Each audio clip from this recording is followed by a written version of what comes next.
ನಮಸ್ಕಾರ, ನನ್ನ ಹೆಸರು ರೋಹನ್ ಭರತ್ಚಂದ್ರ. ಇವತ್ತಿನ ಬ್ರೇಕಿಂಗ್ ನ್ಯೂಸಿಗೆ ಸ್ವಾಗತ. ಇದು ನಮ್ಮ ದೇಶದ ಫೈನಾನ್ಸ್ ಹಾಗೂ ಎಕನಾಮಿಕ್ ನ್ಯೂಸು.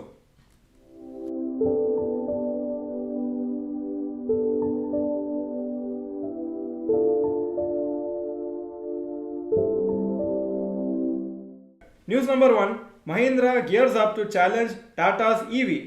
ಮಹೀಂದ್ರ ಅವರು ಆಲ್ರೆಡಿ 2027 ಅಷ್ಟರೊಳಗೆ ನಾವು 30% ಆಫ್ ಆರ್ ರೆವೆನ್ಯೂ ನಾವು ಎಲೆಕ್ಟ್ರಿಕ್ ವೆಹಿಕಲ್ಸ್ ಅಂತಲೇ ಮಾಡ್ತೀವಿ ಅಂತ ಕೆಲವು ದಿನ ಹಿಂದೆ ಅವರು ಅನೌನ್ಸ್ಮೆಂಟ್ ಮಾಡಿದರು. ಹಾಗೂ ಈಗ ಮೊನ್ನೆ 2 ಹೊಸ ಎಲೆಕ್ಟ್ರಿಕ್ ವೆಹಿಕಲ್ಸನ್ನು ಲಾಂಚ್ ಮಾಡಿದ್ದಾರೆ. ಇದರಿಂದ ಟಾಟಾ ಮೋಟರ್ಸ್ಗೆ ಒಳ್ಳೆ ಕಾಂಪಿಟೇಷನ್ ಆಗಲಿಕ್ಕಿದೆ. ಯಾಕಂದರೆ ಸದ್ಯಕ್ಕೆ market leader in electric vehicles Tata ಮೋಟರ್ಸೇ. ಟಾಟಾ ಮೋಟರ್ಸ್ ಹತ್ರ 65% ಮಾರ್ಕೆಟ್ ಶೇರ್ ಇದೆ. ಹಾಗೂ ಅವರಿಗೆ ಫಸ್ಟ್ ಮೂವರ್ ಅಡ್ವಾಂಟೇಜ್ ಇದೆ. ಯಾಕಂದರೆ ಅವರು one of the first companies to start mass production of electric vehicles in India. ಅವರ ಸುಮಾರು models leading models in electric segment. ಹಾಗೂ ಗೌರ್ಮೆಂಟ್ ಡೇಟಾ ಪ್ರಕಾರ 79,875 ಯೂನಿಟ್ಸ್ ಏನು ಎಲೆಕ್ಟ್ರಿಕ್ ವೆಹಿಕಲ್ ಸೇಲ್ ಆಯಿತು ಲಾಸ್ಟ್ ಇಯರು, ಅದರಲ್ಲಿ 50,762 ಯೂನಿಟ್ಸ್ ಟಾಟಾ ಮೋಟರ್ಸ್ ಇದೆ. ಮಹೀಂದ್ರ 2 ಮಾಡೆಲನ್ನು ಲಾಂಚ್ ಮಾಡಿದ್ದಾರೆ, BE6E ಹಾಗೂ XEV9E ಅಂತ.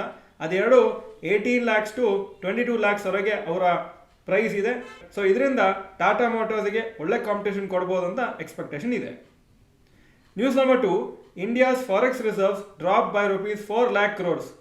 ಲಾಸ್ಟ್ 2 ತಿಂಗಳಲ್ಲಿ ಫಾರೆಕ್ಸ್ ರಿಸರ್ವ್ಸು $48 billion ಅಥವಾ 4 lakh crores ಅಪ್ರಾಕ್ಸಿಮೇಟ್ಲಿ ಬಿದ್ದಿದೆ. ಹಾಗೂ RBI ಕಂಟಿನ್ಯೂಸ್ ಆಗಿ ಡಾಲರ್ಸನ್ನು ಸೇಲ್ ಮಾಡ್ತಾ ಬಂದಿದ್ದಾರೆ, ಸೊ ದಟ್ ರುಪಿ ವ್ಯಾಲ್ಯೂನ ಅವರು ಪ್ರೊಟೆಕ್ಟ್ ಮಾಡ್ಬೋದಂತ. ಯಾಕಂದರೆ ಡಾಲರ್ ಜಾಸ್ತಿ ಇದ್ರೆ ಮಾರ್ಕೆಟಲ್ಲಿ ಆವಾಗ ಡಾಲರ್ ವ್ಯಾಲ್ಯೂ ಬೀಳುತ್ತೆ, ಹಾಗೂ ರುಪಿ ವ್ಯಾಲ್ಯೂ ಅಷ್ಟು ಬೀಳೋದಿಲ್ಲ. ಫಾರೆಕ್ಸ್ ರಿಸರ್ವ್ಸು ಆಲ್ ಟೈಮ್ ಹೈಗೆ ಬಂದಿತ್ತು ಸೆಪ್ಟೆಂಬರ್ 27, $59.22 lakh crores ಅಥವಾ $705 billion. ಅದಾದಮೇಲೆ ಈಗ ಕಮ್ಮಿ ಆಗಿದೆ, ಈಗ $656.58 billion ಆಗಿದೆ. ಹಾಗೂ ಲಾಸ್ಟ್ ವೀಕಲ್ಲೇ 11,000 ಕೋಟಿ ಅಪ್ರಾಕ್ಸಿಮೇಟ್ಲಿ ಬಿದ್ದಿದೆ. ಈಗ ಅದು ರುಪಿ ಟರ್ಮ್ಸಲ್ಲಿ 55.15 lakh crores ಇದೆ ಇಂಡಿಯಾಸ್ ಫಾರೆಕ್ಸ್ ರಿಸರ್ವ್ಸ್. ರುಪೀದ ವ್ಯಾಲ್ಯೂ ಲಾಸ್ಟ್ 2 ತಿಂಗಳಲ್ಲಿ ಸುಮಾರು ಬಿದ್ದಿದೆ, ಹಾಗೂ ಅದರಿಂದ ಅಪ್ರಾಕ್ಸಿಮೇಟ್ಲಿ ಈಗ ಸದ್ಯಕ್ಕೆ 84.4 rupees ಇದೆ ಒಂದು $1. News number 3, rapid news. National stock exchange ಒಂದು ಸರ್ಕ್ಯುಲರ್ ನಿನ್ನೆ ಅನೌನ್ಸ್ ಮಾಡಿದರು. ಅದರಲ್ಲಿ January 1 ಸುಮಾರು ಚೇಂಜಸ್ ಆಗುತ್ತೆ ಎಕ್ಸ್ಪೈರಿ ಡೇಟ್ಸಲ್ಲಿ ಫ್ಯೂಚರ್ಸ್ ಆಪ್ಷನ್ಸ್ ಕಾಂಟ್ರಾಕ್ಟ್ಸಿಗೆ ಅಂತ ಹೇಳಿದ್ದಾರೆ. But Nifty next 50 monthly contracts last Thursday of the ಮಂತಲ್ಲಿ ಎಕ್ಸ್ಪೈರ್ ಆಗುತ್ತೆ. ಅದೇ ಥರ ಬ್ಯಾಂಕ್ ನಿಫ್ಟಿದು last Thursday of the month expire ಆಗುತ್ತೆ. ಇದರ ಮುಂಚೆ ಲಾಸ್ಟ್ ವೆಡ್ನೆಸ್ಡೇಯಲ್ಲಿ ಎಕ್ಸ್ಪೈರಿ ಆಗ್ತಾ ಇತ್ತು. ಈಗೆಲ್ಲನೂ ಸ್ಟ್ಯಾಂಡರ್ಡ್ ಆಗಿ last Thursday of every month expire ಆಗುತ್ತೆ.